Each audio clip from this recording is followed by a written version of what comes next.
Toto inštruktážne video ukáže, ako vypísať žiadosť o vykonanie ročného zúčtovania predávkov na daň za rok 2013, ktorým zamestnanec žiada zamestnávateľa o vykonanie ročného zúčtovania dane.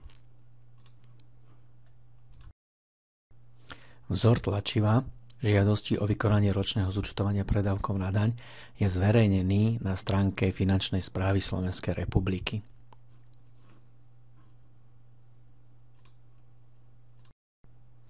My postup vyplnenia žiadosti ukážeme na formulári, ktorý bol vytvorený v Exceli a je voľne stiahnuteľný zo stránky www.equilibrium.sk.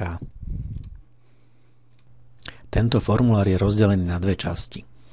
V ľavej časti je samotný formulár a v pravej pomôcka a vysvetlivky na to, akým spôsobom žiadosť vypísať. Zamestnanec môže zamestnávateľa požiadať o ročné zúčtovanie dane iba za splnenie určitých podmienok. Veľmi zjednodušene by sme mohli povedať, že bol len tuzemským zamestnancom a nemal iné zdaniteľné príjmy. Zamestnanec uvedie údaje o sebe, pričom platí, že v tejto časti formuláru sú prístupné tie polia, ktoré sú v pomôcke zvýraznené žltou. V druhej časti žiadosti si zamestnanec môže uplatniť nezdaniteľné časti základu dane, ktoré sú v zásade 3.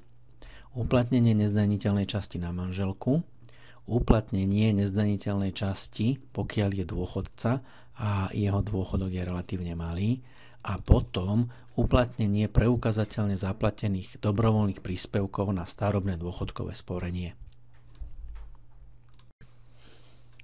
Podmienky uplatnenia nezdaniteľných častí základu dane na manželku sa pre rok 2013 sprísnili.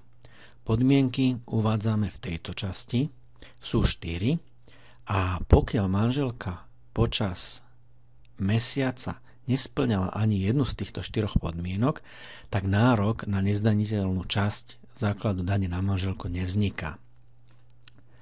Pokiaľ počas niektorých mesiacov nárok na nezdaniteľnú časť na manželku vznikol a príjem manželky bol nižší ako 3735,94, zamestnanec vyplní aj túto časť. Veľmi dôležité je uviesť správne počet mesiacov, počas ktorých mal na nezdaniteľnú časť na manželku nárok. Predpokladajme, že manželka bola na rodičovskej dovolenke a dieťa 15. októbra dovršilo 3 roky a manželka nastúpila do zamestnania. Počet mesiacov, počas ktorých bol splnený nárok na uplatnenie tejto nezdaniteľnej časti, je tým pádom 10. Predpokladajme, že manželka bola na rodičovskej celých 12 mesiacov. V takom prípade by tu bolo uvedených 12, zamestnávateľa by nemala a predpokladajme, že mala len príjem vo výške 50 eur, ktorý jej plynul ako úrok z vkladov na jej bankových účtoch. Samozrejme, nemôžeme zabudnúť na to, že túto nezdaniteľnú časť na manželku uplatňujeme a teda do vybraného pola vyznačíme X. V časti, kde si zamestnanec uplatňuje nezdaniteľnú časť na manželku, je ešte vyhlásenie, že úhrn jeho príjmov tvorí zo zdrojov na území Slovenskej republiky viac ako 90% príjmov. Toto sa týka len zamestnanca s obmedzenou daňovou povinnosťou, zvyčajne cudzinca. Uplatnenie nezdaniteľnej časti základu dane daňovníka z dôvodu, že úhrnná výška dôchodku je relatívne malá, sa týka dôchodcov a podrobnejšie ju rozoberať nebudeme. Podstatné je, že pokiaľ si takúto nezdaniteľnú časť zamestnanec chce uplatniť, vyznačí X a uvedie aj úhrnnú výšku dôchodkov za rok 2013. Samozrejme, Pokiaľ bol dôchodcom na začiatku obdobia, to je k 1.1.2013, taktiež vyznačí X. K úhrnej výške dôchodku len toľko, že pokiaľ úhrná výška dôchodku presiahne 3735,94, tak nemá zmysel pre dôchodcu túto časť. Treťou časťou, ktorú môže zamestnanec uplatniť, sú zaplatené dobrovoľné príspevky na starobné dôchodkové sporenie. Pokiaľ takéto príspevky zamestnanec platil, vyznačí X a zároveň uvedie výšku týchto príspevkov. Pri všetkých troch častiach je uvedené, že na preukázanie nároku prikladám príslušné doklady.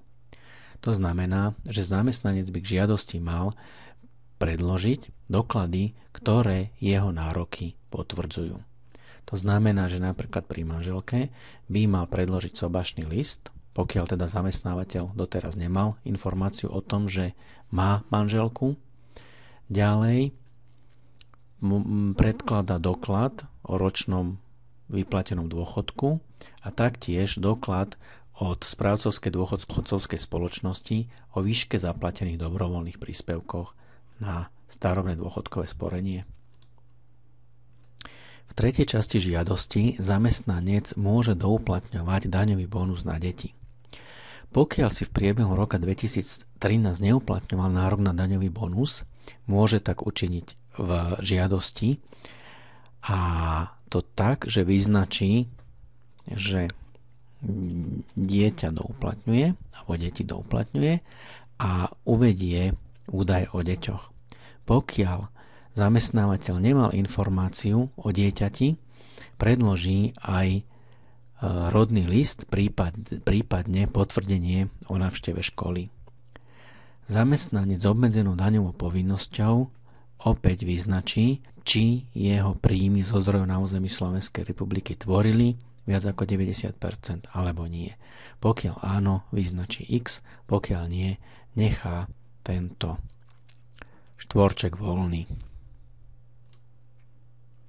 V štvrtej časti žiadosti môže zamestnanec uplatniť povinne zaplatené poistné a príspevky.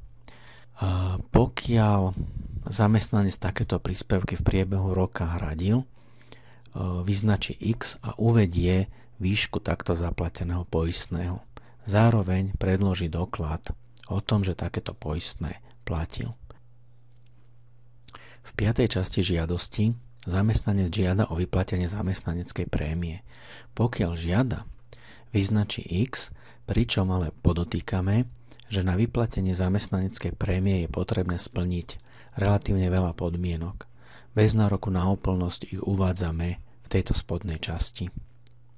Zamestnanec v 5. časti zároveň deklaruje, že splňa všetky podmienky nároku na zamestnaneckú prémiu. Časť 6 žiadosti sa špecificky týka zdravotníckych pracovníkov. Toto ďalej komentovať nebudeme. No a v 7. časti zamestnanec žiada o vystavenie potvrdenia pre účely darovania 2 alebo 3%. Tu treba podotknúť, že má zmysel žiadať o toto potvrdenie len v prípade, že príjem zamestnanca je dostatočne vysoký. Približne viac ako 438 eur mesačne. Na záver zamestnanec vyhlasuje, že v zdaňovacom období mal alebo nemal iné príjmy od iných zamestnávateľov.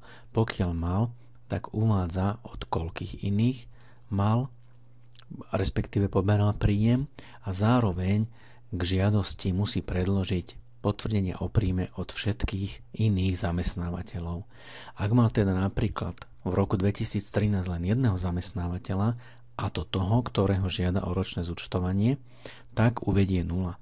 Pokiaľ však mal napríklad 3 zamestnávateľov, tak je povinný predložiť tomu, ktorého žiada o ročné zúčtovanie, 2 potvrdenia od iných zamestnávateľov a v takom prípade by sem uviedol 2 a zároveň predložil 2 potvrdenia o príjme. Jednou z deklarácií, ktoré zamestnanec činí, je, že nemá povinnosť podať daňové priznanie. No a na záver zamestnanec vyznačí miesto a dátum žiadosti o ročné zúčtovanie dane, žiadosť vytlačí, podpíše a s príslušnými dokladmi odovzdá zamestnávateľovi. Posledná dôležitá vec, zamestnanec nemôže požiadať o ročné zúčtovanie dane neskôr ako 17.2.2014. To je posledný termín a pokiaľ zamestnávateľa do tohoto termínu nepožiada o ročné zúčtovanie dane, zamestnávateľ nie je povinný toto zúčtovanie vykonať a zamestnanec si bude musieť podať daňové priznanie sám. Ďakujeme za pozornosť. Veríme, že toto inštruktážne video vám pomohlo vyplniť žiadosť o ročné zúčtovanie dane.